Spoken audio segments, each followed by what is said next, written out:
Hi friends, welcome to my channel. ಇವತ್ತಿನ recipe ಬಂದು vegetable sagu ಯಾವ ರೀತಿಯಾಗಿ ಮಾಡ್ಕೊಳ್ಳೋದು ಅಂತ ನಾವು ನೋಡ್ಕೊಳ್ಳೋಣ. ಈಗ ನಾನು ಒಂದು ಜಾರಿಗೆ ಕಟ್ ಮಾಡಿ ಇಟ್ಕೊಂಡಿರೋಂಥ 2 ಈರುಳ್ಳಿ ಹಾಕ್ಕೊಂಡ್ಬಿಡ್ತೀನಿ. ಈ ರೀತಿಯಾಗಿ ಚಿಕ್ಕದಾಗಿ ಕಟ್ ಮಾಡ್ಕೊಬೇಕಂತೇನಿಲ್ಲ, ರಫಾಗಿ ಕಟ್ ಮಾಡಿ ಹಾಕ್ಕೊಬೋದು. ಸ್ವಲ್ಪ ತೆಂಗಿನಕಾಯಿ, 4 ಹಸಿಮೆಣಸಿನಕಾಯಿ ಹಾಕ್ಕೊತಿದ್ದೀನಿ. ಜೊತೆಗೆ ಸ್ವಲ್ಪ ಕೊತ್ತಂಬರಿ ಸೊಪ್ಪು ಹಾಕ್ಕೊಳ್ಳೋಣ.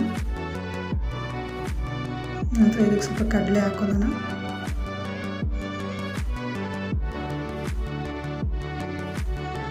ಅದ್ರ ಜೊತೆ ಸ್ವಲ್ಪ ಗಸಗಸೆ, ಸ್ವಲ್ಪ ಸೋಂಪನ್ನ ಹಾಕೊಳ್ಳೋಣ.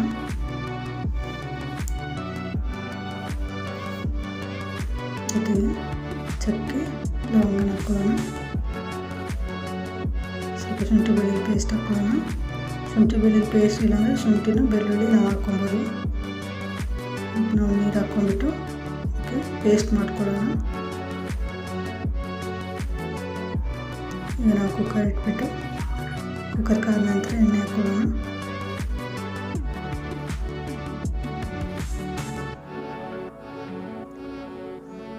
ಎಣ್ಣೆ ಕಾದ ನಂತರ ಇದಕ್ಕೆ ಸ್ವಲ್ಪ ನಾವು ಜೀರಿಗೆ ಹಾಕ್ಕೊಳ್ಳೋಣ.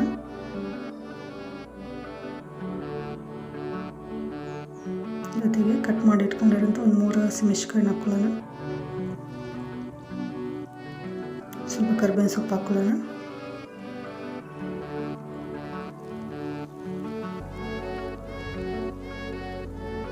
ಇದನ್ನು ಲೈಟಾಗಿ ಫ್ರೈ ಮಾಡ್ಕೊಳ್ಳೋಣ.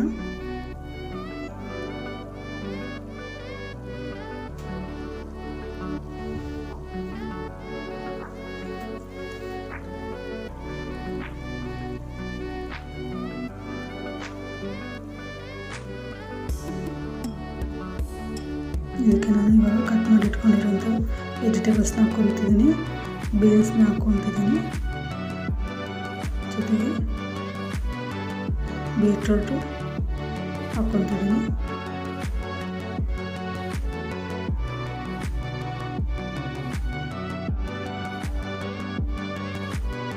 ಜೊತೆಗೆ ಕ್ಯಾರೆಟ್ ಹಾಕ್ಕೊಳ್ಳೋಣ. ನಿಮ್ಗೆ ಯಾವ ಇಂಗ್ರೀಡಿಯೆಂಟ್ಸ್ ಬೇಕೋ ಅಂದರೆ ಯಾವ ವೆಜಿಟೇಬಲ್ಸ್ ಬೇಕೋ ಅದನ್ನು ಹಾಕ್ಕೊಬೋದು.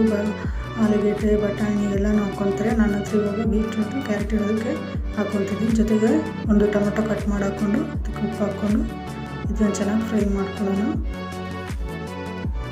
ಸೊ ತುಂಬ ಜನ ಬೀಟ್ರೂಟ್ ಅಂದರೆ ಮನೇಲಿ ತಿನ್ನೋದಿಲ್ಲ, ಬಟ್ ಈ ಥರ ಸಾಗುಗೆ ಬೀಟ್ರೂಟ್ ಹಾಕಿ ನೋಡಿ, ತುಂಬ ಟೇಸ್ಟಾಗಿರುತ್ತೆ. ಸ್ವೀಟ್ನೆಸ್ ಕೂಡ ಇರೋದಿಲ್ಲ. ಎಲ್ಲರೂ ಕೂಡ ಇಷ್ಟಪಟ್ಟು ಇದನ್ನು ಚಪಾತಿಗೆ, ದೋಸೆಗೆ ಹಾಕ್ಕೊತಿದ್ದು ತುಂಬ ಚೆನ್ನಾಗಿ ಇರುತ್ತೆ. ಎಲ್ಲರೂ ಇಷ್ಟಪಡ್ತಾರೆ. ಈ ರೀತಿಯಾಗಿ ಒಂದು ಸತಿ ಟ್ರೈ ಮಾಡಿ ನೋಡಿ. ಸಾಗುಗೆ ಯಾರು ಬೀಟ್ರೂಟ್ ಆಗೋಲ್ಲ, ಬಟ್ ಬೀಟ್ರೂಟ್ ಹಾಕಿ ನೋಡಿ, ತುಂಬ ಚೆನ್ನಾಗಿರುತ್ತೆ. ಸೊ ಇದನ್ನು ಚೆನ್ನಾಗಿ ನಾವು ಒಂದು 10 ನಿಮಿಷ ಆಯಿಲಲ್ಲಿ ಫ್ರೈ ಮಾಡ್ಕೊಳ್ಳೋಣ ತರಕಾರಿನ.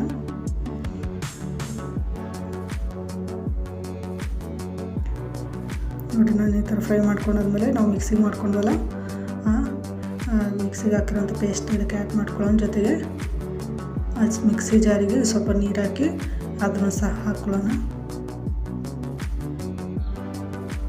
ಇಷ್ಟೇ ನೀರು ಸಾಕು. ಇದನ್ನು ಚೆನ್ನಾಗಿ ಕಲಿಸ್ಕೊಟ್ಟು ನಾವು 2 ವಿಸಿಲ್ ಬಿಟ್ಕೊಂಡ್ರೆ ನಮ್ಮ ಸಾಗು ರೆಡಿ ಆಗುತ್ತೆ.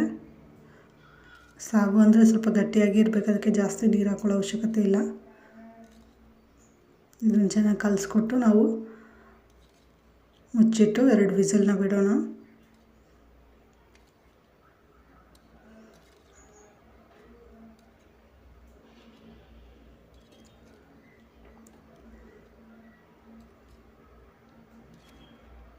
ಚೆನ್ನಾಗಿ ಈ ರೀತಿ ಕಲಿಸ್ಕೋಬೇಕು.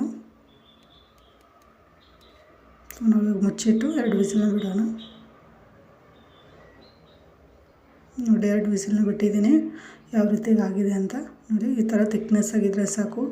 ಇದು ಚಪಾತಿಗೆ, ದೋಸೆಗೆ ತುಂಬಾ ಟೇಸ್ಟಾಗಿರುತ್ತೆ. ಒಂದು ಸರ್ತಿ ಟ್ರೈ ಮಾಡಿ ನೋಡಿ. ನನ್ನ ರೆಸಿಪಿ ಇಷ್ಟ ಆದರೆ ನನ್ನ ಚಾನಲ್ನ ಸಬ್ಸ್ಕ್ರೈಬ್ ಮಾಡಿ, ಲೈಕ್ ಮಾಡಿ, ಶೇರ್ ಮಾಡಿ. Thank you.